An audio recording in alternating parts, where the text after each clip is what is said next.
Guten Tag, and welcome I, to another Infinidagger adventure. I swear I wasn't late to the show. I came in right at the last minute. Right, he just had to pee for 7 minutes. Hey, you know what? I drank a lot of coffee, and I'm not even a coffee drinker, but sometimes I those iced do. lattes and stuff like from Dunkin' Donuts. This is partially what made it. I actually went to Dunkin' Donuts. My wife woke up and had like a Dunkin' craving. So we went out there, and then they had like a mistake while they were out there, and of course they were busier on a Saturday than they are on the weekdays. And I was like, "What the hell?"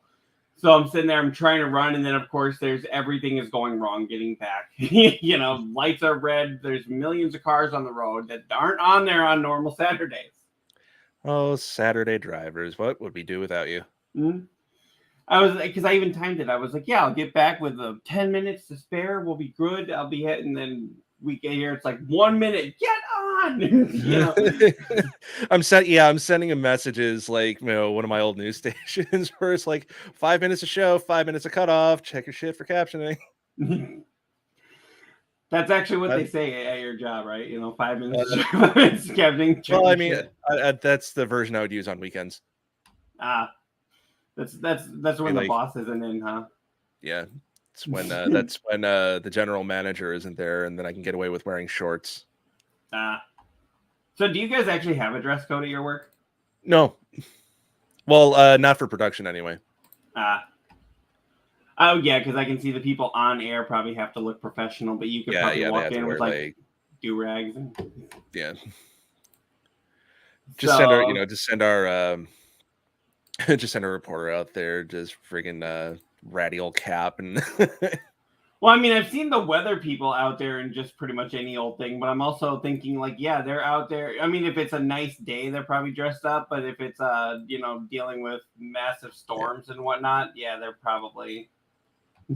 Yeah, pretty much. If they're on air, they have to dress professional. But if they're just out in the field, they can get away with like a polo. Or if they're just getting some footage for other stories, they can wear whatever. That's pretty cool. Yeah. So, I kind of wish I had a job like that. Well, we are looking for photogs. Come back to Rockford. You can get a job for $15 an hour.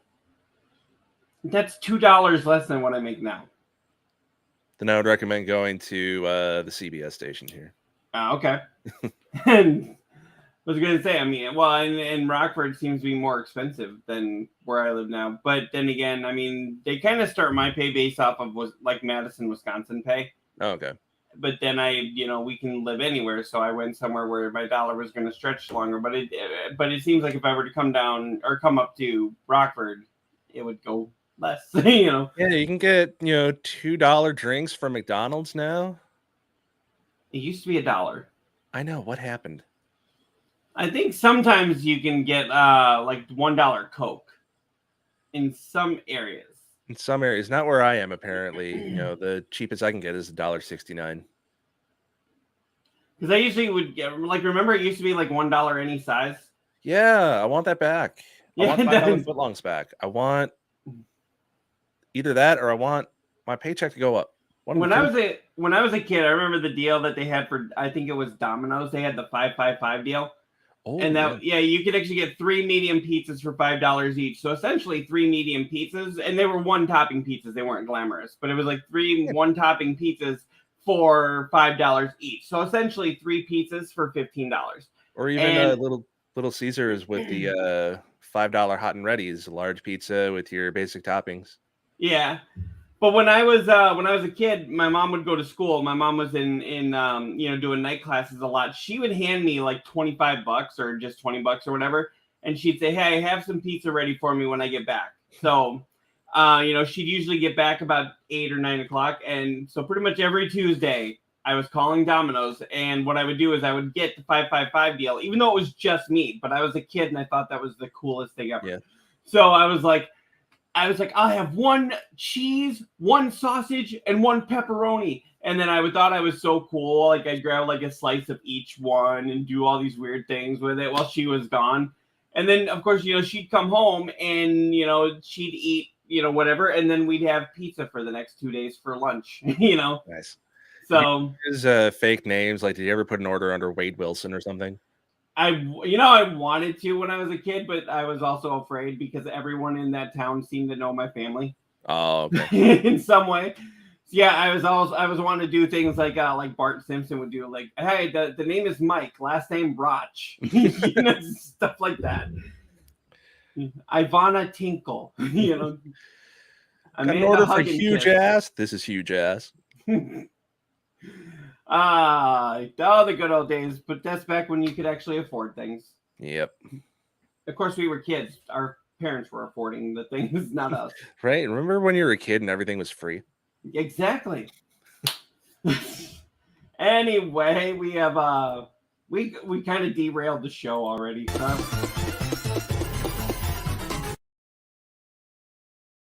Segue there for that. Before you even get started. we've derailed the show. Okay. Show's over. Bye. Yep. Peace out, everybody. Yep. Yeah, really. Sorry, I turned the show off. Everybody go home. This is actually long time ago. I used to be part of something called MB Radio. It's an old friend of mine that I haven't talked to him in so long for obvious reasons, but I used to be part of a thing called MB Radio, and we would be like, okay, we got to make this super professional, and like within 2 minutes of the show starting, there's 4 hosts, and none of us could keep it together. And we keep that tradition alive today. Yep. Well, I'm not sure how we're going to segue into this other than Charlie's segue thing. How about that? Right. There, I love it. How you like me now? I kind of promoted this that we had 3 heavy topics to talk about, and this is how we're starting the show. Nothing wrong with a little levity. All right. Oh, yeah. All right, and we didn't even discuss who was going to discuss what story. You want to take this one, or you want me to? Yeah, you can take it. All right. I'll scroll for you. This is actually something that started even back when I had the radio show back in back in my Sun Prairie, Wisconsin days, which was only a year ago. So I don't know why I make it sound like it was so long ago. Thousands of years ago. Yeah. Workers at yep. So Microsoft and why is it not pulling up? I don't know. Mine is not pulling up. I don't know why. Well, I got mine here. Yeah, yours there. This is how professional we are, people. TLDR, the Microsoft Activision Blizzard thing is actually going through for $69 million. Nice. That's why it didn't pull up, because for whatever reason, it didn't show up on my side. Again, the show is broken. Very interesting. All right. Yep. So, yeah, it's really interesting. What was it? 69 billion? Oh, sorry. 69 billion. Bigger nice. Yeah, billion. Okay, I got it to pull up here. Yeah, so this guy here, that guy you see in the that guy right there. The one who looks like he's about to mess up $5 pizza. Yes. That asshole. I'm not a fan of that guy. He's actually the CEO. But we'll go on here in just a second here. But yeah, 20 months after it was first announced that Microsoft's unprecedented deal to buy Call of Duty and Candy Crush publisher Activision Blizzard for $69 billion appears to have beaten the final boss. This is according to Yahoo Finance. Now, basically, as we've talked about, I'm not going to read this whole article, but basically, once Activision started, once the employees started filing lawsuits against Activision for all of the sexual misconduct, the bro culture that they had there, the sexual harassment, and everything like that, Microsoft actually swooped in and made an offer to buy Activision. The biggest thing is now, they got to get these lawsuits under control, and we've been kind of, I would say we've been discussing those as much as we can with the limited information that's been coming out on those recently. But with this, their CEO, Bobby Kotick, has actually said that he is going to step down as CEO as soon as the acquisition is made. But he's also getting millions of dollars in in a golden parachute, let's just say. Basically, just take the money and run. Yeah, pretty much. Can you say you do any different though? No.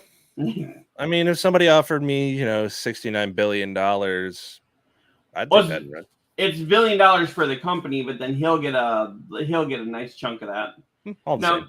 Now their biggest thing is that they actually had Microsoft had fought United States regulators, Canadian regulators, and their biggest thing was the UK regulators had not approved this deal.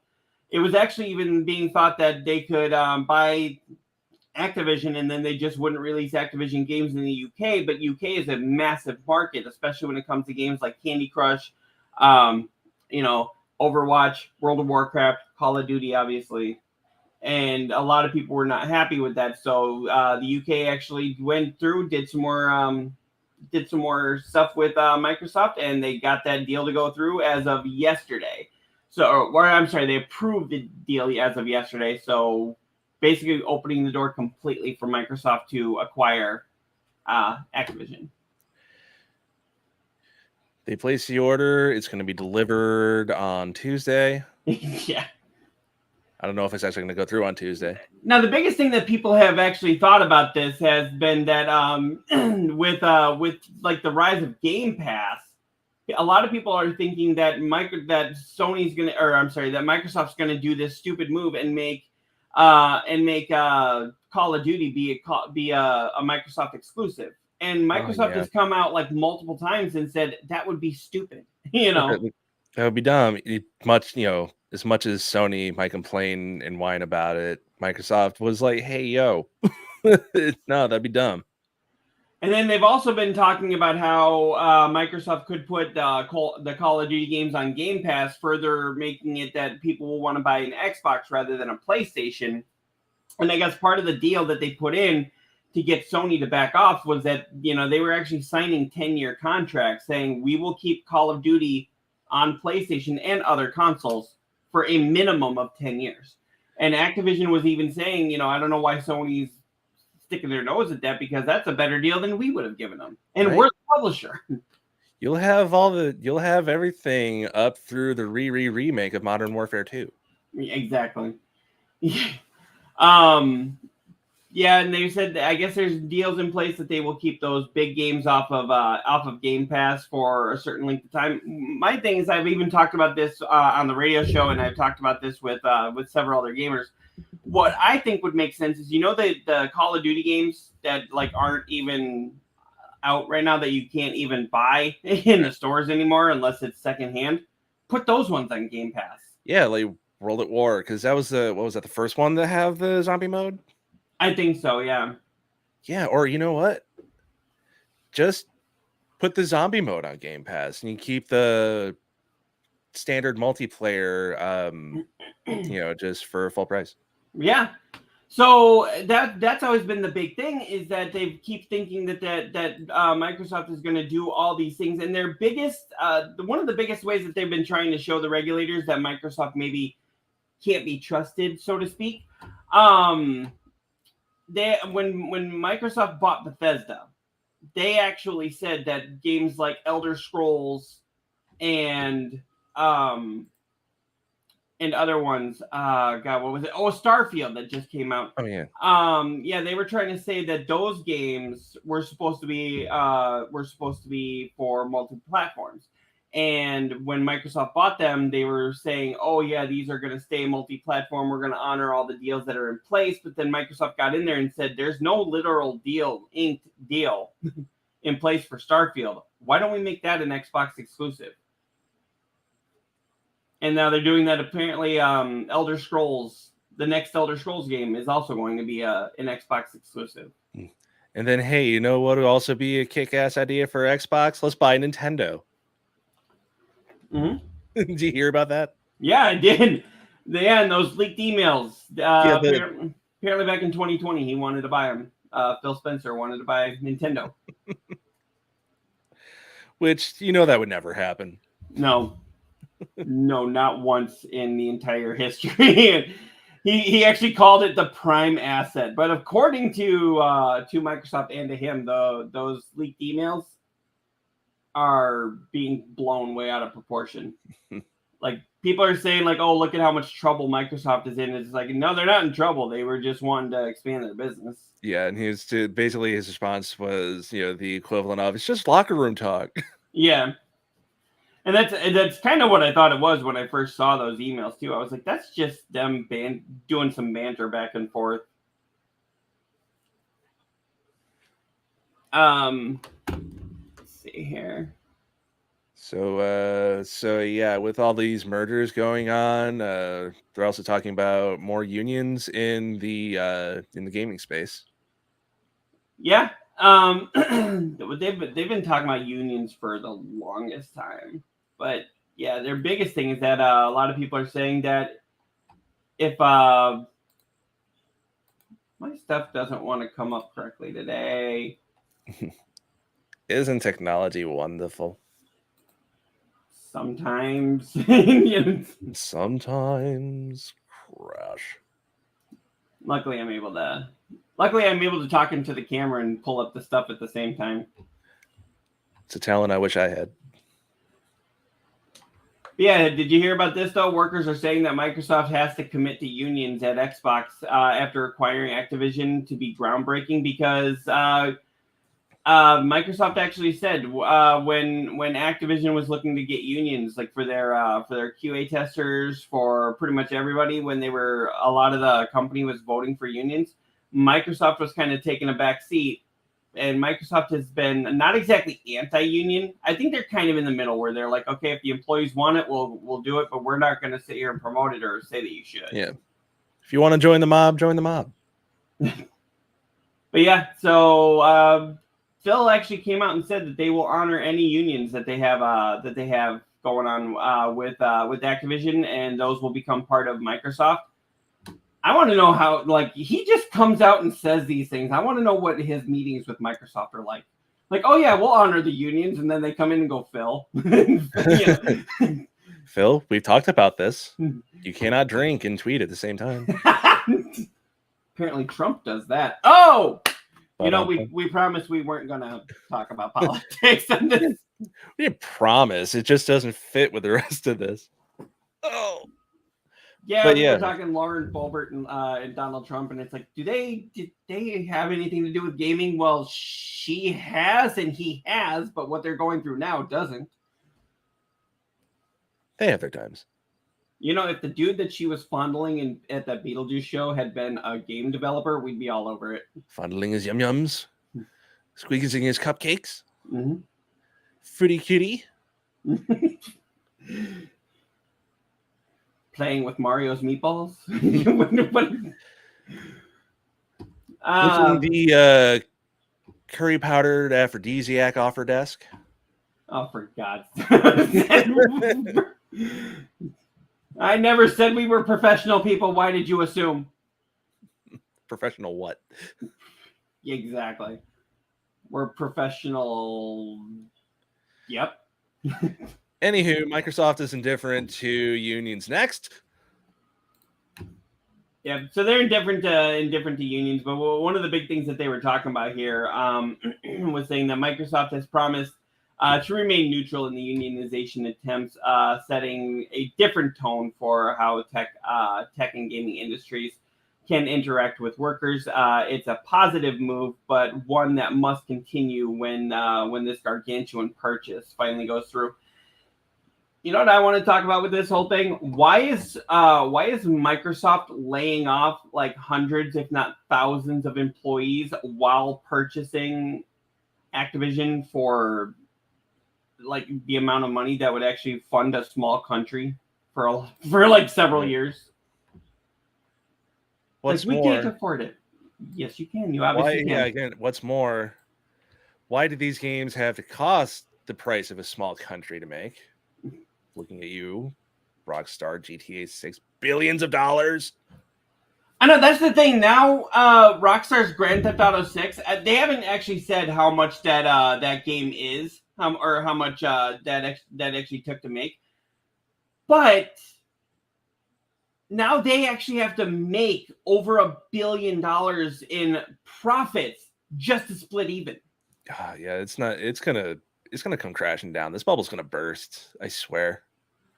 That's been happening with the movie industry. Like, you know, Yeah. you give people like James Cameron like just unlimited funds, and then he puts out something like Avatar, and it's like, don't get me wrong, the Avatar movies are great, but there's no way that's sustainable. Right. If you're getting to a point where it's like, yeah, we need to make $500 million just to break even, I think y'all need to pump the brakes. Mm-hmm. It would who does the Avatar movies? It's is that Fox that does that? Yeah, I think it's 20th century. Yeah. Yeah, and he actually, even James Cameron said that was probably the biggest, stupidest financial blunder that they've ever made. But then again, they approved him all the finances to make what 4 movies? It's like, let's do it again. Yeah, and he's filming all of them back to back, which is why, you know, the last Avatar movie was the first movie that he had done in several years. It's because he's working on all 3 of them or 4 of them or whatever, all at the same time, and he's saying that he's doing that because he needs to film the scenes and get the kids before they grow up. Right. You know, and I'm like, okay, well, I can kind of see his point, but holy dick, dude, you do not need like $90 billion to make this. There's no way you're actually turning a profit. Okay, here's the thing. It's almost like we could end homelessness or make a sequel. Yeah, and they're choosing to make a sequel instead of ending homelessness. And you wonder why we're struggling. It's like, oh, by the way, the country is struggling now. It's actually, I guess it's not as bad as it has been, but I mean, think of how many diseases and how much research we could put into cancer research and, you know, homelessness, getting children off the streets. It's like, no, let's make a movie. Yeah, let's pump it into a lukewarm franchise. Let's do it. And Avatar, again, I'm not going to trash Avatar. I do like Avatar. It's not my favorite franchise, but it's good. It's decent for what it is. You know, it's a good spectacle. Mm-hmm. The first one was just Pocahontas with blue people. The second one was actually, I thought the second one was more action-packed. Okay, I still need to see the second one, honestly. It's good. It's not like, oh my god, it's amazing kind of good, but it is good. It was the right call to be just like, yeah, just wait for it to hit streaming. No, I would honestly say it is one that's definitely worth seeing in the theater. Okay. Just because of the visuals and everything. And don't get me wrong, the special effects are freaking fantastic. But it's just, you know, story-wise, which is really what I go there for. Even in Marvel movies, I really like the story. Story-wise, it's just kind of it's kind of your rinse and repeat. You know, they're chased out of their home. They're taken in by this group of people. They are kind of outcast, but somewhat somewhat accepted by certain groups, but not other groups. And then they have to fight because somebody jumped in and tried to screw things up for them. Right. You know. And now we got to fight because this is our home. It's like, then there's the whole tension of, well, this is not your home. We're going to fight. It's like, well, whose home is it? Then somebody gets hurt and somebody gets killed. And then it's like, it's just kind of that same story that you've seen before, but it's just told in a really visually amazing way. Right. It's Fern Gully with blue people. Yeah. So the first one is Pocahontas with blue people. And the second one is Fern Gully with blue people. Then again, I mean, think about it. When is there actually an original story anymore? How old are we? Well, I'm almost 40. So yeah. I think the last time we had an original story was with these guys. I know, right? And even that wasn't completely original. That was just, you know, save the world. That was a parody of Daredevil at first. That's true. Yeah. You know, I was always thinking, and I know we're getting off track here, but I was thinking, you know, when they do the Last Ronin video game. Yep. I was thinking they should actually have references to Daredevil. I hope so. I'm also excited. There's the prospect of having actual crossover with Daredevil. Oh yeah, I just want it to be like the Daredevil or the Turtles, like I basically like hero worship Daredevil. Yeah, and then they have that whole like, hey, don't meet your heroes kind of an arc. Yeah. But then they pull it together and then they're cool with each other. Oh yeah, that would definitely be cool. I'm really excited to see what they do with that. My friend Ryan and I were on his podcast actually talking about that, and on Games, Comics, and Coffee, which we will be doing another show hopefully next month. Mm-hmm. It's a monthly show. But anyway, back to the lecture at hand. Lecture here. Now people, you and I were kind of making references to this. Xbox was actually saying that they may exit the console business by 2027. But that was in those leaked emails that we were talking about, and everyone's saying, calm the hell down. Xbox is not leaving the console business by 2027. That statement was taken out of context. Again, when I was reading the emails, I was like, okay, that sounds like it was just something you say to your coworker. How many times do I get frustrated and at work and I'll be like, all right, if this doesn't straighten up, I am leaving by Friday. Right. I have no job lined up. I'm not going anywhere until. Yeah, it's that, or it's just like, someone is like, hey, wouldn't it be wild if he just didn't do it? Yeah. Yeah. But yeah, did you actually read those emails? No, I just caught glimpses. Basically, the exiting thing, and then the wanting to buy Nintendo. Yeah, that was my favorite. Was Xbox wanting to buy Nintendo? Like that was ever going to happen. They wanted to buy Steam too. I'm like, I think they have a better chance of owning Steam than they do of Nintendo. Perhaps. And that's because Steam is already online. I mean, you might as well just incorporate it. Speaking of companies gobbling each other up, did Nintendo ever actually buy Sega? No, they were I think they were going to, but I don't know if it ever went through. I don't think they should. Just to put the final nail in that coffin. They just should. Well, I mean, Sega and Nintendo already team up enough. You might as well just do it. Yeah, that's the other thing too. It's they may as well. And then maybe Sega will get a little bit more security, mayhaps. Okay, I'm looking this up here. I want Mad World on Switch. That's all I'm saying. Oh my god, that would be so awesome. I love that game. I miss it.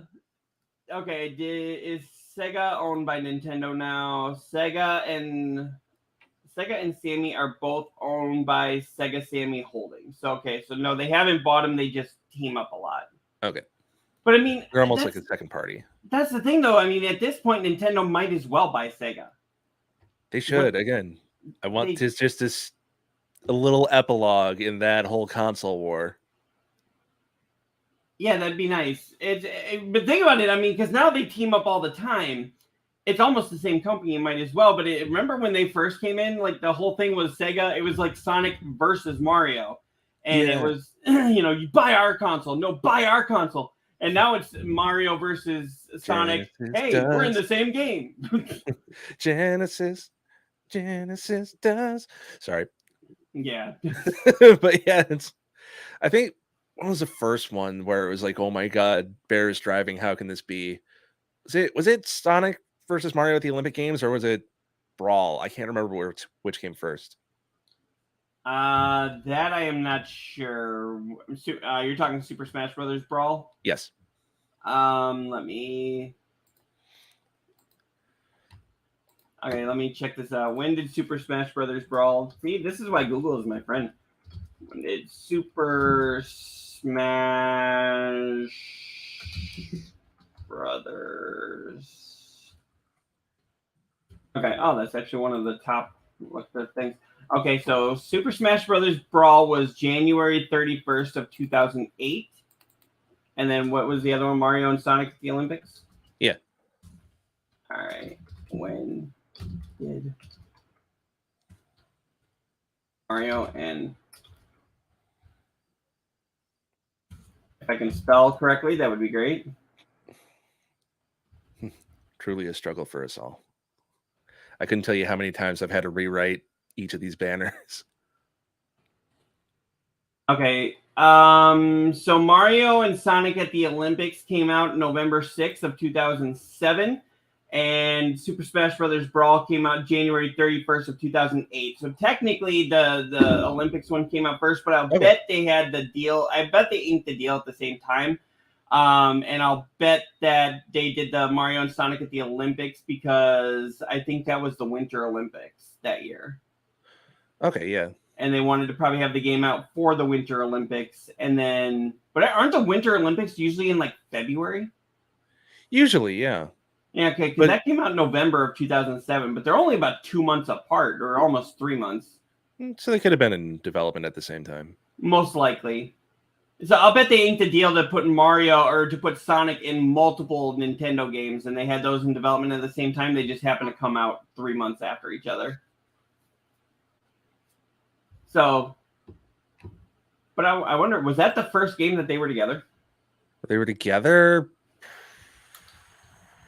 It's definitely the first generation they were together. Okay, when did Mario and Sonic first meet? Mario and Sonic making a grand opening appearance from the Wii version of Mario and Sonic at the Olympics. Okay, this is 2012.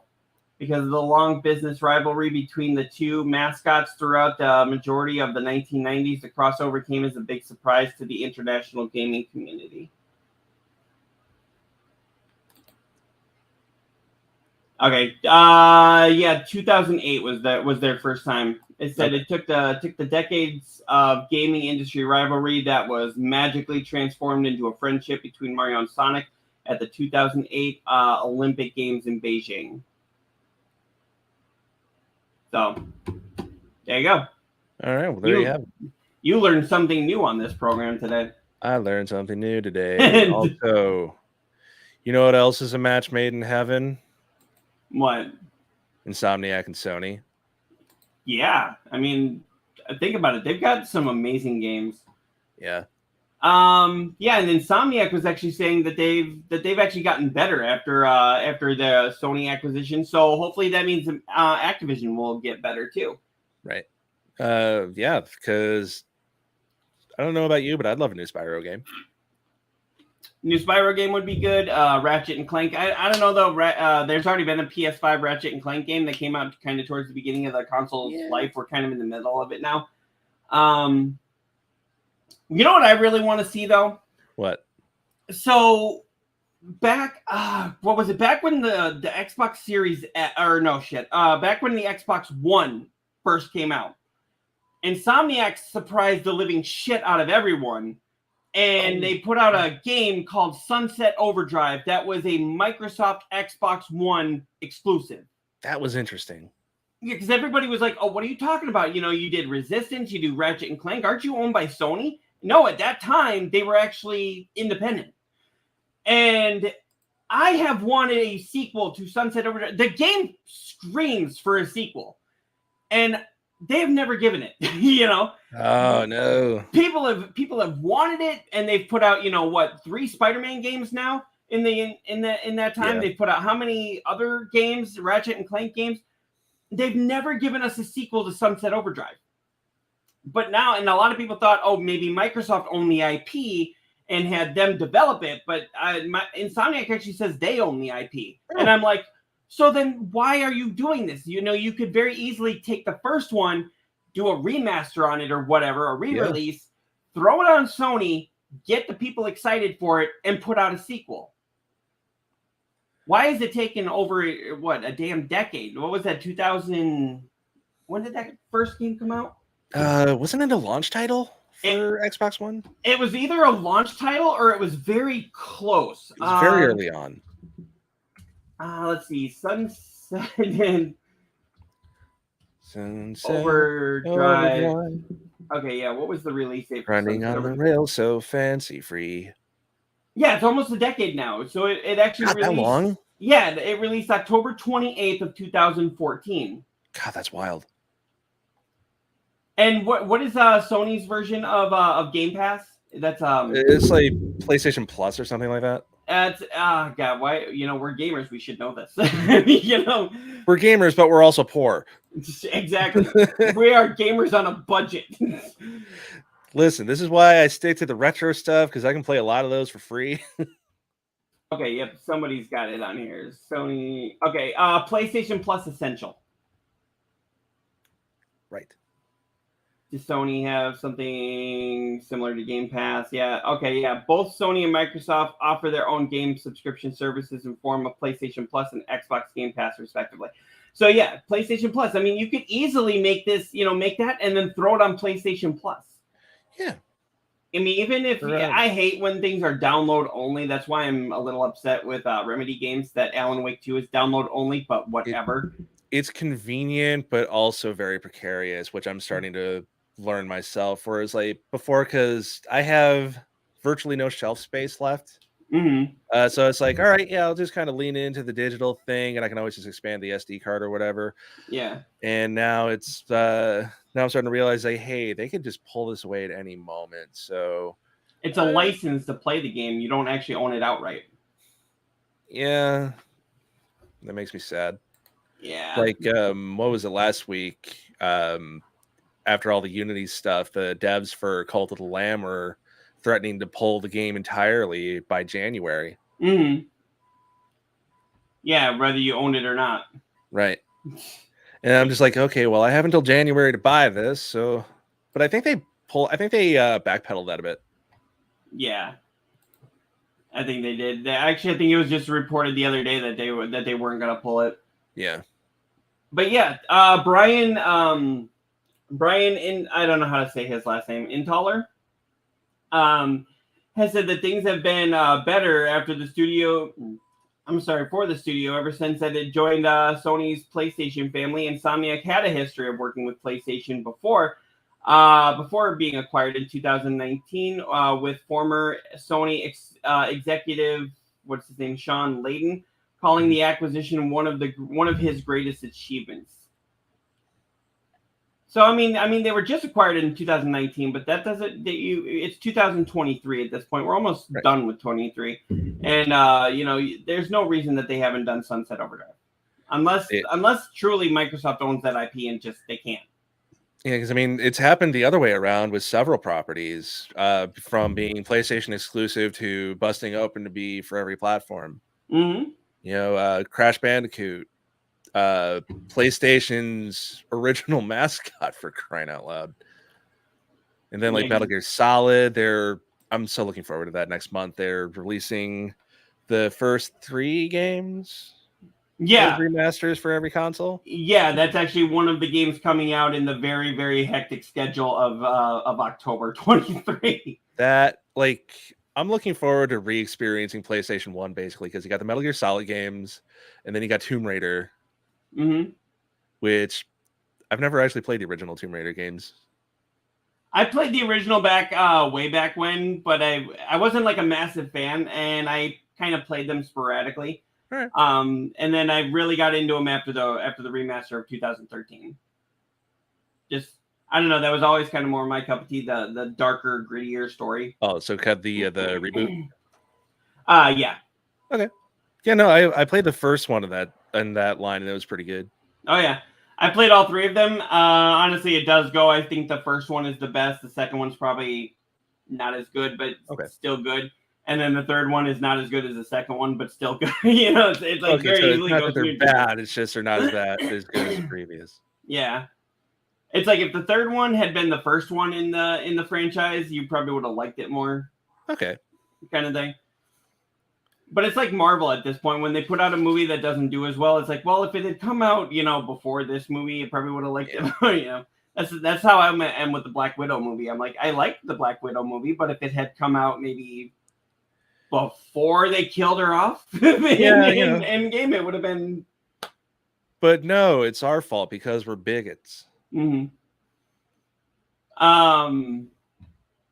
Wow, I probably spoiled that for you. You know what? That movie's how many years old? That was 2019 when that came out? It was like spoilers for a years old movie. That like Family Guy when they did the whole Darth Vader as Luke Skywalker's family. They're like, oh, spoiler alert! I am your father. All right, now throw Shout out to Coach McGurk at the cantina. Yeah. All right, now how are we going to segue into this? Let's come something like this.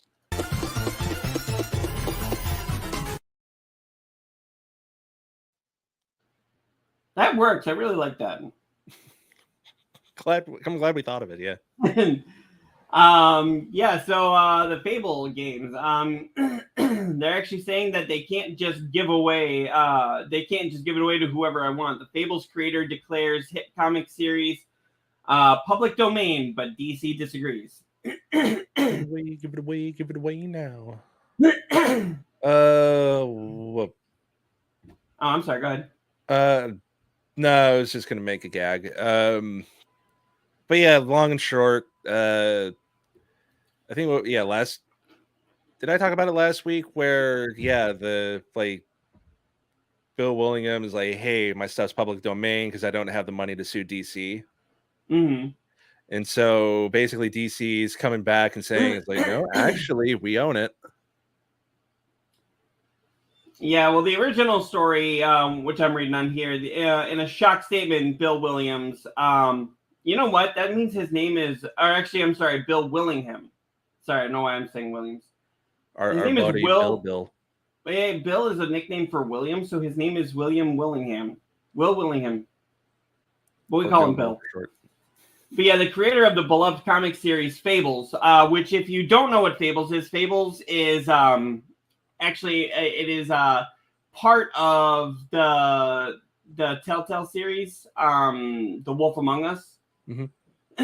Yeah, and actually that story was, while the game itself was its own original story, it was actually using the characters of the Fables comic series, which are basically warped versions of some of the most famous and iconic fairy tale characters that we have, like the Big Bad Wolf, Cinderella, Snow White, Little Red Hood.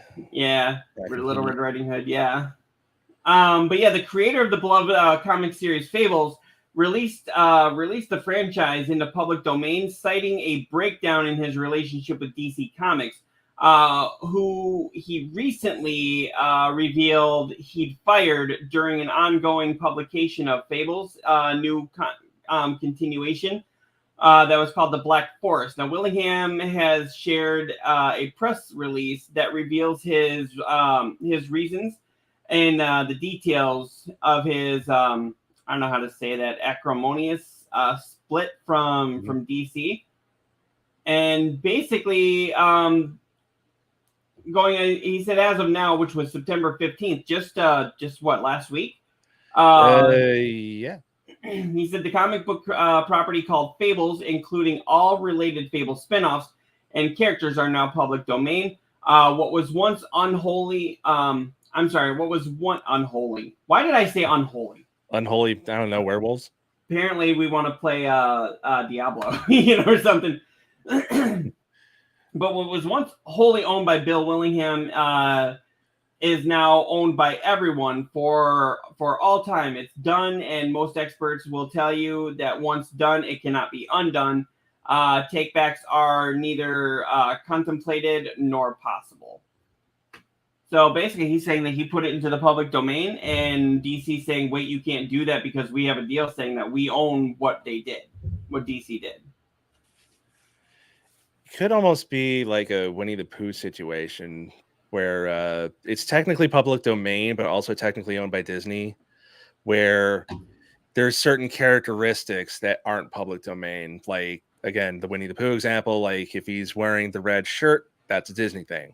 Anything else is public domain. So it could be that for the Fable series, there might be some characteristics that are unique to DC that will be, I guess, owned by DC, but the general concept is public domain. It can be done however anybody wants to.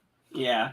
And kind of going off of what you said there with Winnie the Pooh, that's why they were able to do that horror parody, Winnie the Pooh, Blood and Honey. I haven't seen it. Have you? No. No, but that's why they were able to do that. But they actually show, and I haven't seen the movie, but I was told that they actually show at the beginning, Winnie the Pooh and Piglet are eating to other animals, and they actually put out there, they never show those animals. They never say what they are or who they are. But the director and the writer say they're eating Tigger and Roo and Eeyore.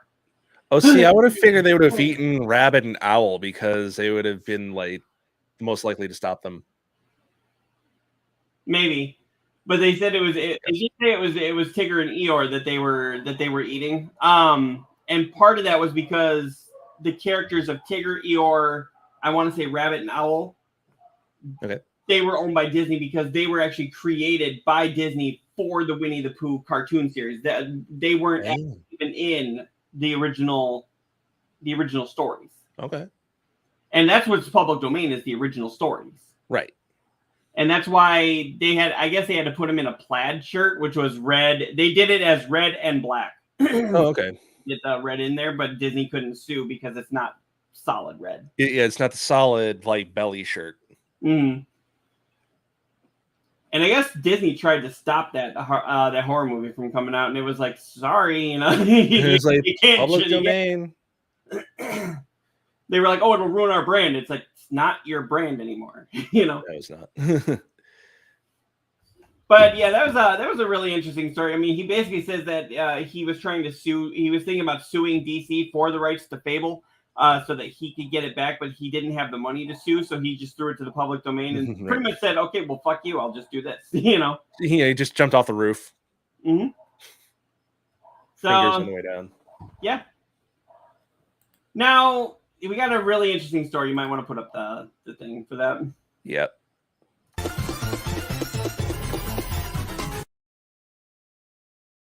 Child murder. Yes. This is actually something that I actually got to talk to Swegta directly for this. I don't know. Have you heard of Swegta? I can't say that I have. So he's a pretty famous YouTuber.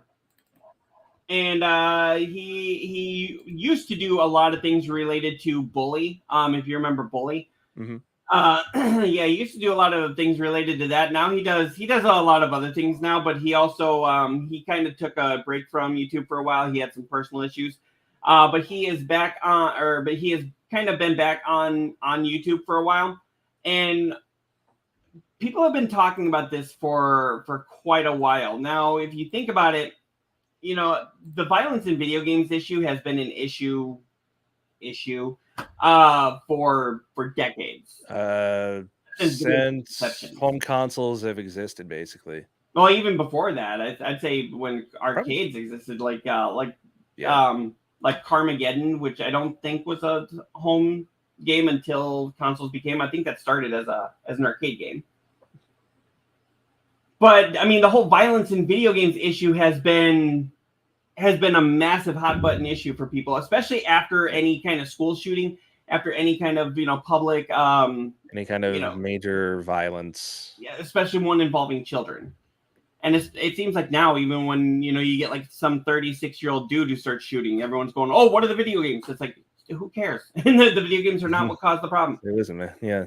The VT Tech shooter, if I remember right, they actually wanted to blame the video games for that. That Jack Thompson lawyer dude jumped in front of Fox News' cameras and was like, "Oh, this has got to be the violent video games." And then they found like a copy of Sonic in his right. They realized they couldn't blame the music anymore. Yeah. It seems like this is a thing every year. It's like it goes like, okay, in the 50s it was comic books, in the 60s it was the Beatles that were causing issues, in the 70s, and it just kind of 80s. Now it's just game. 80s there was a whole thing with like heavy metal and the PMRC and the rap music. Like, remember NWA got hit with quite a lot. And then wound up. The PMRC just ultimately wound up completely backfiring because they're responsible for the parental advisory label, and that just boosted everybody's sales. Yeah, that was actually what was her name? Tipper Gore, and then Cheney, the vice president, his wife, whatever her name was. Lana? Yeah, well, it was Dick Cheney's wife. Dick Cheney, the former vice president. It was actually Tipper Gore and then Cheney's wife, and I cannot think of her name. Just a bunch of senators' wives. Yeah, a bunch of senators' wives. Well, a bunch of senators in general got together, and that's when they came up with like the ESRB, and they came up with the parental advisory sticker, which honestly just told you what music to buy. I told you, hey, this is the unedited stuff. Mm-hmm. But this has been a hot button issue in here. So should killing kids in games be allowed? Now, I actually wrote an article about this. I was actually going over this with you, Charlie, a little bit ago. I wrote an article about this about 7 years ago. I actually have it dated here, and I don't know how to make it that you can see what I'm doing here. Okay, so if you go to, I think it's present. Oh yeah, I can like share screen. They can share whatever you need to. Yeah, this is how professional we are here. And it'll be on my email. And here. Meanwhile, Skinny Savior, lurking and listening on my walk. Hello and welcome. Yeah, you're enjoying your walk. Really? Okay, there we go. Yeah, let me get this pulled up here. Instead I actually closed it out. All right. Oh no, it's all going wrong. There we go. So this is an article that I wrote. Again, this is not the best written. This was 7 years ago, and I thought this was the greatest thing ever at the time, but I read it now and I'm like, no. Different time. Yeah. Now I'll read part of this here. Now, it's really, should kids be allowed to be harmed or even killed in video games? Now, if you really think about it, look at Grand Theft Auto. Look at how many other games that we play. You can pretty much harm adults and, and a lot of times even animals, left, right, and center. Nobody bats an eye. Nobody bats the eye. This is not batted. But a lot of times kids are usually off limits. Not always, but usually. And in times when they are allowed to be hurt in video games, a lot of times it's done off screen. Now, why is it that we have no problem, shooting people and aliens and animals and obliterating them into a million pieces? But when it comes to kids, all of a sudden that's crossing the line. Here's a point, though. Child murder in video games happens all the time. Reason being, the children are usually the player characters, and the player usually isn't perfect at the game. So kids die all the time in video games. But a lot of times it's off screen, though. You think you saw it, but they cut right it's usually not like graphic, but child death does happen. Now on the article that I put here, I said, this is a question that's been asked by many people in the industry. On one hand, it seems extremely immoral. It really does. Like a giant no-no. But on the other hand, one could say that it should be allowed because, it's not real. That's how we justify killing, anybody in a video game. This is why everybody's okay with wanting to kill the Duck Hunt dog. Yes. That dog can burn in hell. What the goddamn laugh you just did. But some developers would agree that with the people that say that it should be allowed. And some of them even attempt to include it in the games, but at the same time, games that do allow it usually have them being harmed off camera. And I'm looking at you, BioShock, for this. It said, let's just, it's no secret that in video game worlds, the games that people create are more expansive and immersed and realistic looking than ever before, and even now more than when I wrote this article. But one thing that's consistently missing from these is from these wonderlands that are created by the industry is children. Now, you look at it, like Gears of War, God of War, Halo, even realistic games like Infamous and Call of Duty and Grand Theft Auto, the world children are alluded to, and you can see, there's playgrounds and stuff around there. And even if you listen to the radio on Grand Theft Auto, you can hear kids on the radio, but you never see them in the world. You really don't. Yeah. Using some retro examples like early Zelda games, Earthbound. Mm-hmm. Again, going back to my player character argument, you weren't perfect at those games out the gate, and those kids died over and over. Yeah. Now, if you really think about it, harming kids in video games, as I was putting on this article here, harming kids in video games should be allowed. At least in my opinion on this. I really didn't take a stance on it, but it should be allowed because it would actually make the worlds appear way more realistic, and not only having them around, but also making them vulnerable. So, and that vulnerability brings me to my first point that I made in the article, which was kids getting killed or dying in a game could actually drive more emotions with the story, which in turn can actually keep players engaged and even potentially bring in new players. Now, it could bring in a deeper story, but also having your control of your character be your controllable character being able to do the harming will not only show how ruthless your anti-hero or the villains in the game can actually be. You're able to kill men, women, aliens, mutants, and chickens in video games, in other video games, but we don't complain because we say that Savior it's not. came back in saying Yeah, it's allowed, it's just not done because it's considered poor taste. If you're going to kill a child on screen, it has to be for a reason. Does it push forward the narrative, or you're just doing it for shocking all and just that's doing it true. because you can? Just That because you can do something doesn't mean you should. that's true. But look at BioShock. Remember the little sisters? Yeah. When you were if you could, you had the choice. You could save them or you could harvest them. Saving them, you put your hand over their head and and you healed them from what was ailing them. But if you harvested them, the screen actually gave like a shade of green, and it was like, but harming that little sister was detrimental to the story, depending on which way you were going with it, Right. and they wouldn't do it. He also goes on to say, can't also compare aliens, chickens, and other non-humans to children. If your story game, if the story in game needs to show a child being murdered, then it's probably not a very good story. But look at The Walking Dead. What would you say that was a good story though? Because I mean, Duck got harmed in the first game, but it was done off screen. Or And I guess to that, think seeing that, I guess might to have that actually... point, even look at The Last of Us. The section where I can't remember their names, but it was another like it was the two brothers, and the younger brother got infected. Mm-hmm. Yeah, and I mean, you killed him once he was infected. So, and actually, that was done in a cutscene. But you could say that was an infected and not a child. Okay.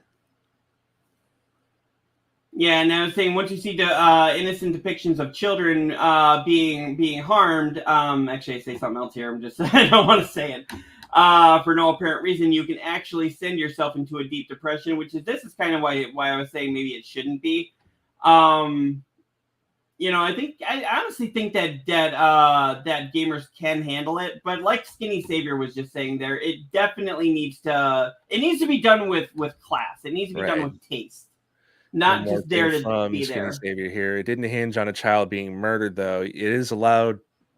Is it allowed? Yes, you're saying that it's not allowed, but there's no law against it, and it's just not done by developers because it's unnecessary majority of the time.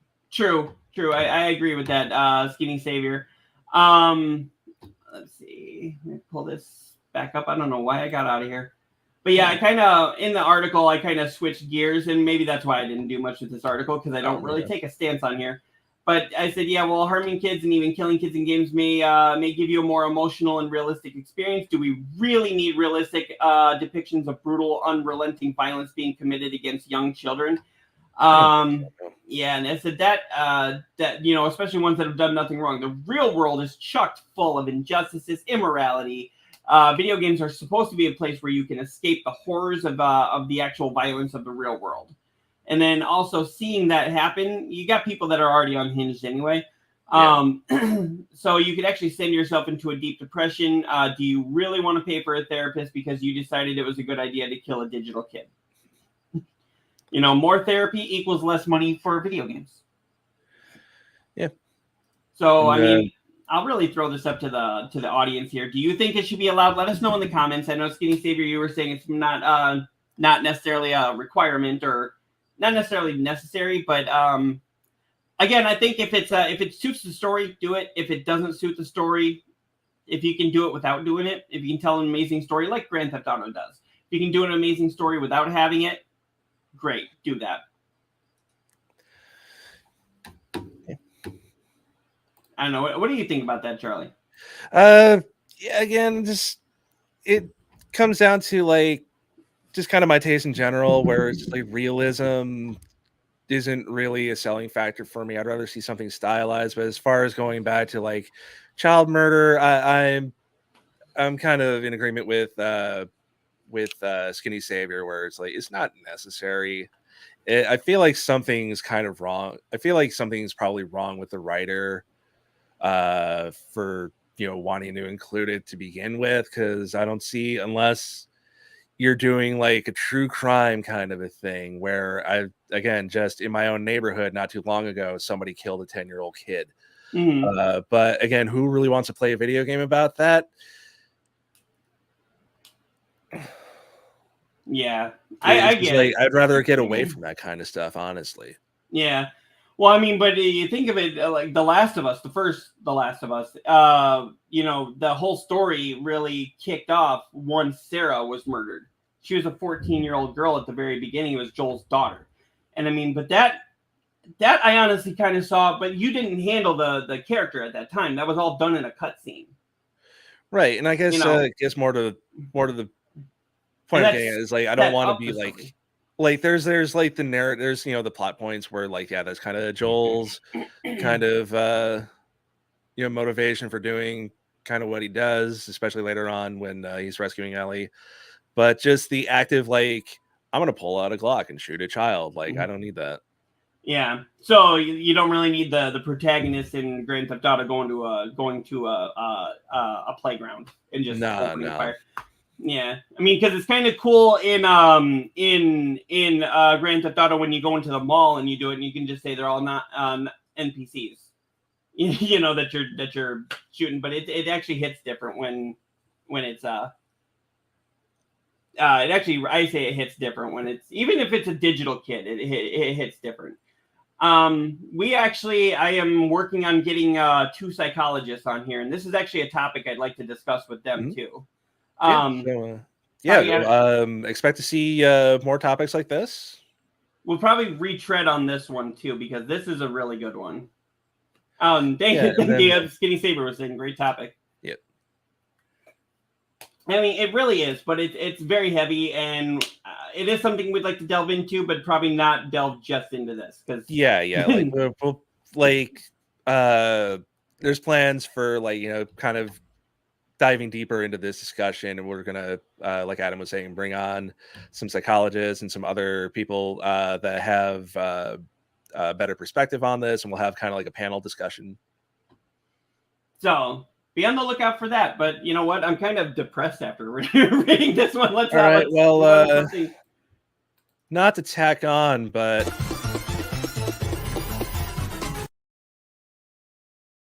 that's just the best way. It might be a strike against video games now. Yeah, I think we discussed this a little bit last week. But yes, that woman there, that is the nanny. That is Fran Drescher right there. She is actually the president of SAG-AFTRA, the Screen Actors Guild, that are on strike, and she's actually urging SAG-AFTRA members to strike against the video game industry, because apparently the same issues they're having in TV and movies is the exact same issues they're having with video game industries, with not being paid what they're worth, not getting the medical care that they need, and not getting the rest that they need too. I mean, it makes sense to do it now, because I think as we discussed earlier in the show, there's a potential for the Hollywood side of things to be winding down, but that doesn't solve all the issues within the entertainment industry, because video games, if anything, they have fewer protections than what's in TV and movies. Yeah. They're actually the ones doing the video games are actually using their voice a lot. They gotta scream into that microphone a ton. Yep. And apparently, like, some of them are straining their vocal cords. They're ripping out their cords pretty much for this, and they're not getting any of the medical attention that they need, or they're not getting the workers' comp, because technically they're a lot of those actors are not hired in by Insomniac. They're not hired in by Rockstar. They're actually contracted.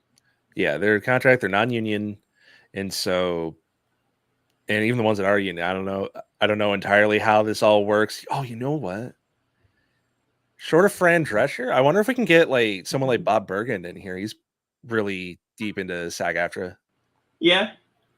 I got some friends that have worked with some SAG-AFTRA people. I can maybe see if we can get them in there too. Yeah. If this is still going on, I'd love to be able to talk to them, get their take on this. Yeah. But yeah, so the biggest thing that a lot of them were saying was that, during the motion capture, a lot of them are getting hurt. It's just like when you film an action movie, there's a lot of physicality that goes into it. And even though many of those things on those sound stages have foam and stuff like that, they're still straining their bodies in ways that a normal body isn't going to go, Um, and they're not getting their rest, they're not getting compensated. And she was saying that the problems in the video game industry mirror what they're already fighting. Yeah. SAG-AFTRA's already been on strike for what? How many months now? Since May. Like, I think as of yesterday, it was like 140 days or something like that. Something like that. Now, their two main sticking points were wages and artificial intelligence, because again, the gaming industry works with the computers all the time. So they're actually thinking about taking big name actors that gave their likeness for one game and then twisting it and putting it into another game and then not paying the actor for using their likeness, which I don't think is legal. No, and I mean, like, sorry, I lost my train of thought. Go on. Oh, that's fine. But yeah, SAG-AFTRA is seeking the same pay raise for both contracts. So basically, two of the main sticking points for this, like I was saying, were the wages and the artificial intelligence. Also common to the threatened strike against gaming companies. To keep up with inflation, SAG-AFTRA is seeking the same pay raise for both contracts, which would be the movies and the video games, which would be 11% in the first year and 4% for the second year, or second and third years. And and it says the unregulated use of AI poses an equal or even greater threat to performers in video games industry than it does in film and television. And they went on to say that the video game companies say that that they want fair contract that reflects the importance of the contributions of SAG-AFTRA represented performers in an industry that delivers world-class entertainment to billions of players around the world. Now they're saying they're negotiating in good faith and hope to reach a mutually beneficial deal as soon as possible. But Fran Drescher and SAG-AFTRA is pretty much saying they've got until the 25th before SAG-AFTRA votes to strike. So that means 2 days from now that's Monday. Yep. So yeah, that's pretty much a good old time to catch up on your backlog time. Yeah. Which I know these strikes aren't necessarily a bad thing. I mean, I got Disney Plus, I got Hulu, I got Netflix. It's like I can't watch. Again, yeah, there's so much. And as far as SAG-AFTRA, yeah, just if you're shredding yourself, you kind of need those protections. Mm-hmm. Now, Skinny Savior put on here, said, I wouldn't mind if the video game industry went on strike. I need a break because there's too many good games coming out, and I need to catch it. Yeah, like we were just saying here. Just kidding. I know it's a serious topic, but it's no, like, hey, I mean, like, serious. That's true. There's a lot of stuff coming out in October, man. Oh my God. I mean, what did we say? Metal Gear Solid is coming out. I think the Tomb Raider stuff was coming out. Then you've also got Alone in the Dark was pushed to January, thank God. You got Hellboy coming out, so that's 3. You got Mario Brothers Wonder coming out. You've got Spider-Man coming out. You've got Assassin's Creed coming out. You've got Alan Wake 2 coming out. And that's just the big ones that we know of that are rattled off the top of my head. That's 7 games coming out just in October. Oh, and I use all my vacation days. Damn it! Isn't Red Dead Redemption Remastered coming out then too? So that's 8. Oh yeah, 8. Well, 7.5. Well, yeah, because I guess that's more of a port to the Switch, more or less. And then they said they're not even doing anything; they're just porting it. I'm like, there's no point to that. Well, I don't know, unless you were a Switch owner who never played the original game, which in that case, play it. It's a great game. But if you really just want to play it on the go. Mm-hmm. Nothing wrong with that. Grab those other games first, though, because those are better. Yep. I'm wanting to play Mario. It looks so good. Spider-Man 2 is the one that I'm super looking forward to. Oh, yeah, and Skinny Savior just reminded me, in November, the Mario RPG that's right. is coming out. And then you have Call of Duty coming out in November too. Yeah, because Mario RPG, that's like a full-on remake, so there's going to be new stuff in there, right? Yeah. Yes. Yeah. A lot of Mario stuff coming out, but I mean, you know what? This Christmas, this is going to be probably like the Christmas that most parents screw up and get their kids a copy of the game for the wrong system. But you know what? This is also gonna really push that industry forward, I think. So yeah, when the new Nintendo console comes out, do you think the marketing will do well and it'll be distinct from the Switch, or will we have another Wii U situation? I think it's going to be distinct. I think they learned their lesson from the Wii U. Because working retail, working in the electronics department during that time, how many mothers, how many grandparents did I have to explain it to? It's like, no, this is a whole new console. Mm-hmm. This isn't just the Wii. It's a whole new thing. You can't play Wii U games on the Wii. You can try. I was working at Best Buy at that time, and yeah, that was not fun. Trying to explain that, like, what I don't get. What's the Wii U? What's a Wii? You know, try explaining that to a 75-year-old woman walking in there with a 10-year-old grandchild. Right. Yeah. Try explaining, try having, a mother with her like 8-year-old coming in wanting Lego City for the Xbox 360. Yeah, every other Lego game was multi-platform. Why it's not this his one? fault. It's not for the Xbox 360. Yes, it is. Yeah, that kid crying at you. I remember you telling me that last week. Yeah, but she was like, "That's not very nice." I'm just like, "This is funny." Yeah, it really was. But yeah, Skinny Savior here was saying that I think it's going to be a PS4, PS5 type jump. It'll be backwards compatibility, but it will still offer a lot more bang for your buck and higher technology. A lot of people are saying that the new Switch or the new Nintendo console could actually have graphics that compete with Sony and Microsoft, and I'm thinking Nintendo should just not do that, because they should kind of stick off and do their own thing. When you talk about the console wars, it's highly Microsoft versus Nintendo, or Microsoft versus Sony. And then but when you're talking about it's comparable to the Xbox and PlayStation, they're talking about Xbox One and PS4. Yeah, true. So Nintendo, they're not the graphical powerhouse, but they know how to work with what they got. Mm-hmm. And Miyamoto, Shigeru Miyamoto actually said at one point, you can't have all powerful consoles on the market, because then they'll eat each other. It's like only having meat-eating dinosaurs or ferocious dinosaurs. If you're only ferocious, they'll kill each other. Right. And if you look, there'd be nothing else. If you look at how, Xbox and Sony are competing with each other, Xbox is basically just a redundant console. Yeah. Because it has little to no exclusives, and the exclusives that Xbox does have wind up on PC anyway. Mm-hmm. Yeah, very rare do you ever see Xbox console exclusive. Now it's always Xbox and PC exclusive. Right. Like, you can't say and then put the word exclusive. No. This is exclusive to all fast food. He keeps using that word. I don't think it means what you think it means. I know. That's like saying the Big Mac is exclusive only to every fast food place. It's exclusive to McDonald's and Wendy's. Exactly. That's what I've always thought when they say PC and Xbox exclusive. It's like, then it's not exclusive. If you put the word "and" there, it's not exclusive. So kind of staying along the lines of the strike there, though, Netflix and Disney are reportedly trying to step in to help end the Writers Guild strike, but writers aren't exactly buying it. No. Because fuck you, Michael Iger. It's like we've been. they just as the banner suggests, they find the deal kind of stinky. Yeah. Well, I mean, 4.5. They've been on strike longer than SAG-AFTRA. They've been on strike for 4.5 months.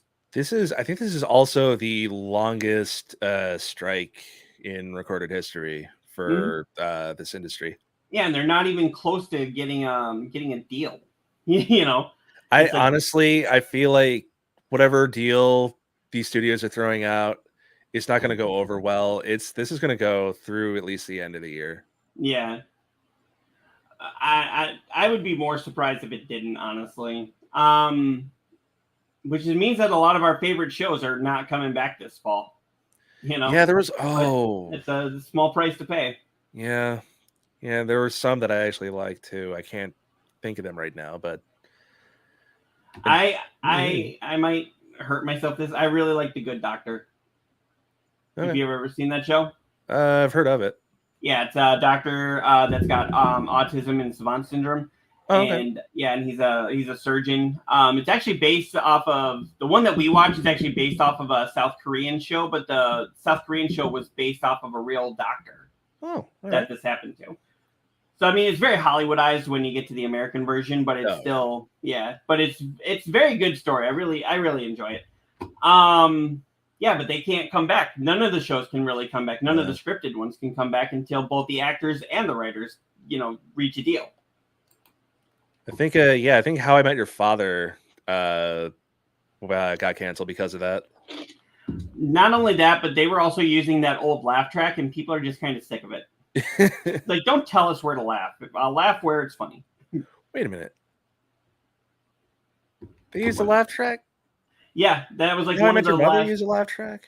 I don't know if How I Met Your Mother did, but How I Met Your Father did. But by the time How I Met Your Father came in, that laugh track was already on its way out.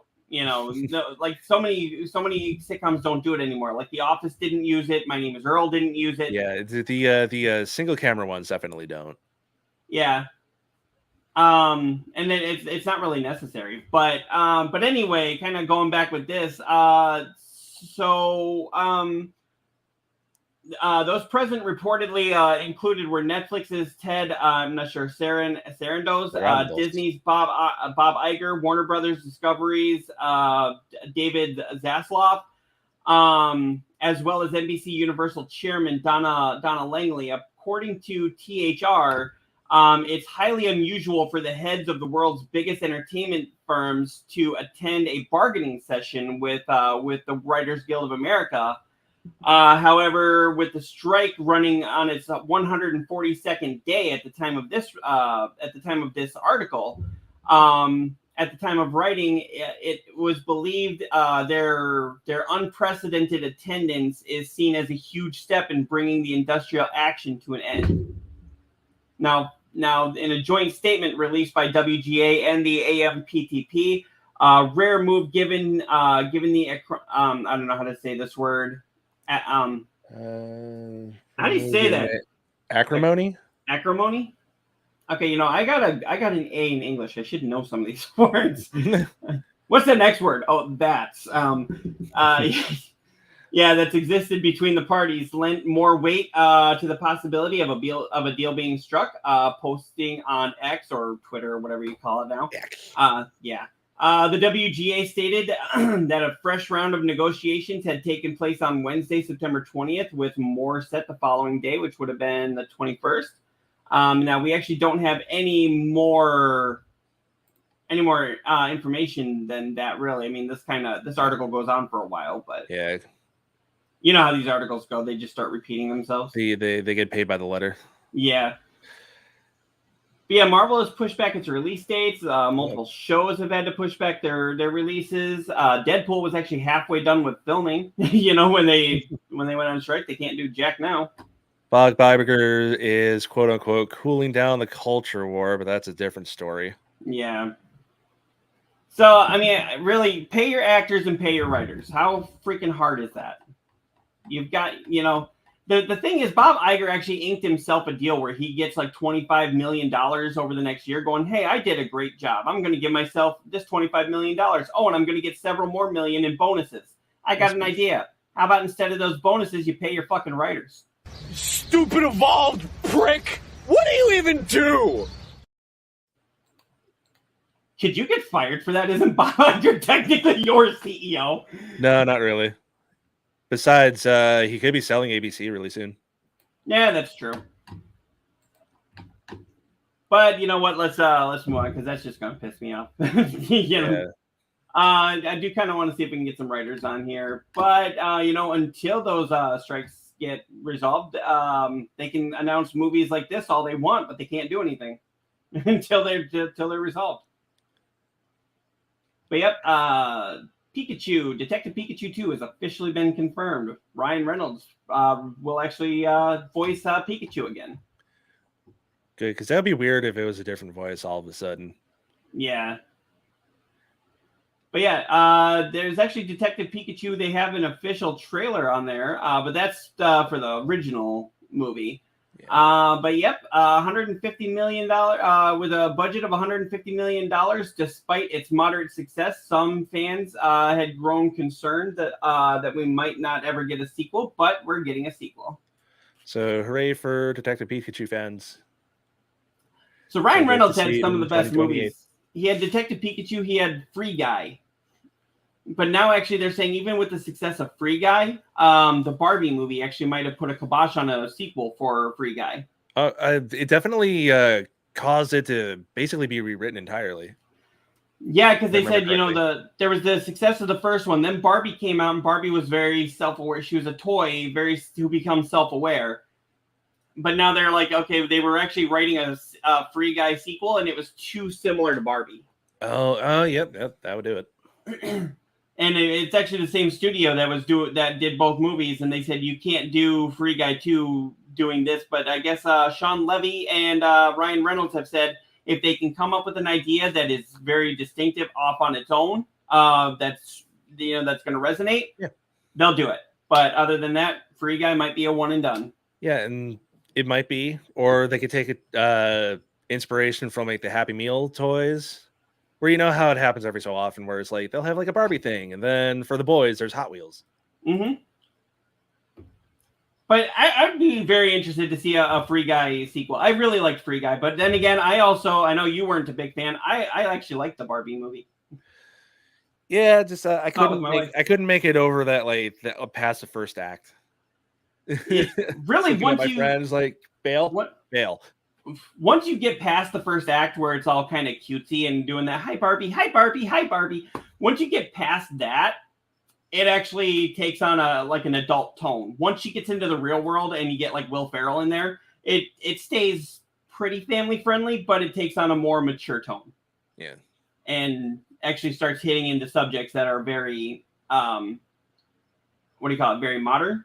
And actually, Mattel even addresses some of the criticisms of Barbie in the movie. Like saying that, they probably shouldn't have made her look the way that they did, and they take full responsibility for that in the movie. How many times did they actually use the word patriarchy? I'm not sure, but they also, it actually shows, I would say that the Barbie movie shows what toxic patriarchy is, but it also shows toxic matriarchy. Like when it's only women in charge, it's like they kind of start going like, a lot of the women in the movie are like, oh, look at how great this is. And the guys are like, this sucks. But then once patriarchy takes over and all the guys are in charge, it's like, oh, look at how great this is. The women are like, this sucks. And it's like they kind of end at a neutral ground, going like there needs to be men do this kind of stuff. Women do, can do everything that the men can do. Men can do everything the women can do. They need to mingle, right, to get everything done. A little bit more of a balance, I guess. Yeah. Yeah. So, I mean, that's the thing. Is like everybody that's like, oh, it's anti-men or it's anti-women or, Barbie has always, kind of pushed this whole, you have to be thin. You have to be, I mean, they address their own criticisms. I mean, hell, they make fun of their own CEO.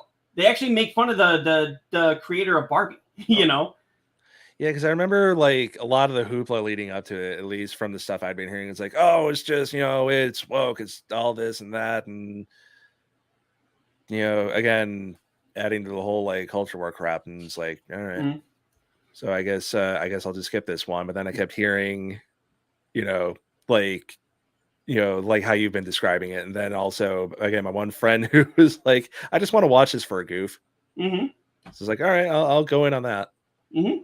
But it's got a great message to it. The acting is amazing in it. I'd be very surprised if it didn't get a Best Supporting Actor nomination for Ryan Gosling. Yeah, absolutely. For him, or even and I can't think of his name, but the other Ken that was in there, that was in the Marvel movie Shang-Chi. Yeah, he did a great job.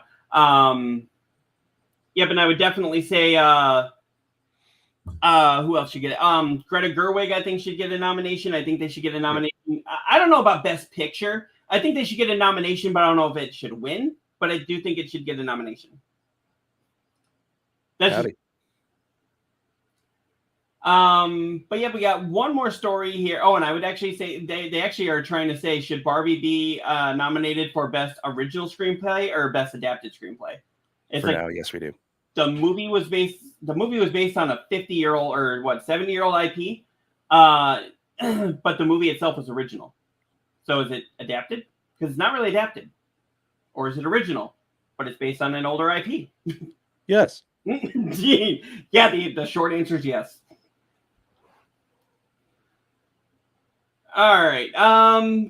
Yeah, we got one more story here. From high school. Oh. Cool. I don't know. The guy on the right of the I don't screen. recognize you from your username, but if you want to track me down and DM me later, I'd be interested to talk. Are you talking the guy in the red or the guy in the blue? I don't know how. Okay, it says the guy The on the right. of the screen. I think they mean me. Yep. So. Okay. Okay. I was just like, because I've already had guy in blue. All right. Yeah, because I've already had that happen to me once this year where I bumped into some people I went to high school with, and I did not recognize them at first. That's the thing, though, is like I'll have somebody say, "You look familiar to me," and I'll be like, "Really? This doesn't look familiar." Like, most people don't see this in their life, you know. Just like, hey, you good to see you again. Exactly. Nope, but Chops, thank you very much for coming in. Really appreciate you. And it looks like you followed us on. Yeah, it looks like you actually followed us here on Twitter or on Twitch. So very much awesome. Thank you for that. How come we don't get those notifications on here? I can show you later. Hey, it's all good, man. Yeah, it's a certain thing you gotta go in and do. But anyway, one last story that we have here, kind of still going along with the writer's strike here. Another show that actually they want to put out, but I don't think they can until the strikes get dealt with, is actually Lara Croft's Netflix has actually dropped a teaser. I guess it's going to be a Tomb Raider. I've heard about this. Tomb Raider anime that is going to be on Netflix, and they have dropped Tomb Raider Trilogy Remastered Revealed. Remember, we were talking about that towards the beginning of the show. Yeah, and just way my browser set up is not letting me watch a video. Oh, okay. But yeah, it's been a good month for Tomb Raider fans. Not only did we get a Lara Croft crossover with Call of Duty Warzone, but we also got an unexpected announcement of the original trilogy being remastered for Nintendo Switch, PlayStation, and Xbox platforms. But on top of that, Crystal Dynamics and Netflix are announcing that they are going to be putting on a pretty exciting Netflix anime. Now, the series will supposedly take place after Shadow of the Tomb Raider, which was the last game that was just out of the remastered, or I'm sorry, of the remake trilogy. It will actually star Haley Atwell, who was best known for her role as Peggy Carter and Captain Carter in the Marvel Cinematic Universe, and her recent roles as Grace in Mission Impossible: Dead Reckoning.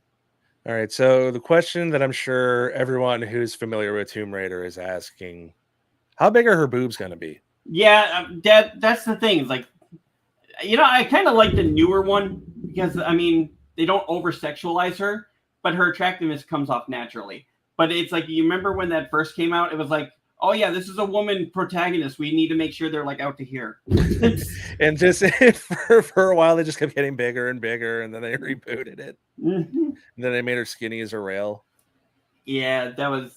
Like, honestly, she looked like if she was a real person, she would have fallen over. There's no way those. That's like Jessica Rabbit from movie Rabbit. The size where it's like, yeah, it's like you're either like Dolly Parton or Big Titty Goth Girlfriend. Actually, I don't know why I thought about this when you said Dolly Parton. There was a meme that I just saw on Facebook that said the space between Dolly Parton and Elvira is Jennifer Tilly. So are they wrong? They're not wrong. It's never thought of it that way. But yeah, I do like that they're actually making her look a lot more realistic. They're actually making her more of a realistic character, and let's not revert back that way. I think there's a happy medium there. I think that, like, they should honor the classic a bit. Just give her a little bit of a figure. Give her some of a figure. They don't have to go like cartoonish with it. Well, that's like with Angelina Jolie playing Lara Croft. So you got to say it right. With her playing, I mean, I thought she had the perfect figure for it, and she had she had the stamina, she had the look for it, she had the action chops for it. Now, if we're going to do this in anime form, then we definitely need to make it realistic, but we also need to suspend belief. Yeah, that's what I'm saying. There's an in between, especially when anime does boobs, like they go way out. Yeah, but that's always been anime, though. Right, that's what I'm saying. There's a happy medium between that and Skinny as a Rail reboot. Yeah, and Danny Girl is actually jumping in here. She's actually somebody I follow on Instagram and follows me on Twitch. I watch her on Twitch. Hi, Danny Girl. How's it going? But yep. So this was kind of a loaded show, to be honest. We will get back into to the violence in video games thing with I got two child psychologists that are wanting to come on. One of them that actually uses video games as a coping mechanism for helping children. So I'd definitely like to get them on here. That'll probably be in January though, as of right now. Yep, and also coming on later in the show, we do have Keisha Howard of Sugar Gamers will be joining us sometime next month. We gotta lock down a date for that. And you know what? With everything, with that new movie coming out, Dumb Money, which is all about the GameStop stock fiasco of about 2 years ago, I'm actually trying to get a banker to come on here and explain to us what the hell happened with that. The average person, we don't know much about stocks. I honestly don't. I'll just admit it. And have them explain the stock market to us and what happened with this thing and why it's so interesting that we should make a movie out of it with Seth Rogen. And why everybody went diamond hands with it. Mm-hmm. So be on the lookout for that. We got a lot of exciting things coming up here. I do have a bunch of other irons in the fire for this as well. But all right, did you have anything else? Charlie? Time of death is 7:30. I'm hungry. Let's eat. Yeah. All right, yeah, I have not had breakfast yet either, and it's noon, so it's gonna be lunch now. All right, but yep, thank you everybody for coming and hanging out. Thank you for the follows. Danny Girl sounds promising. Looking forward to the guests, and yep, Danny Girl, I will definitely be posting on both Twitch and Facebook and Instagram about everything coming up. Very much looking forward to everything we got going on there. And Skinny Savior, thank you for coming and hanging out. Chops, thank you for coming and hanging out. Everybody who's been here, thank you for coming and hanging out. And remember, haters gonna hate, gamers got a game. All right. Take it away, Charlie. Hi. Okay, when you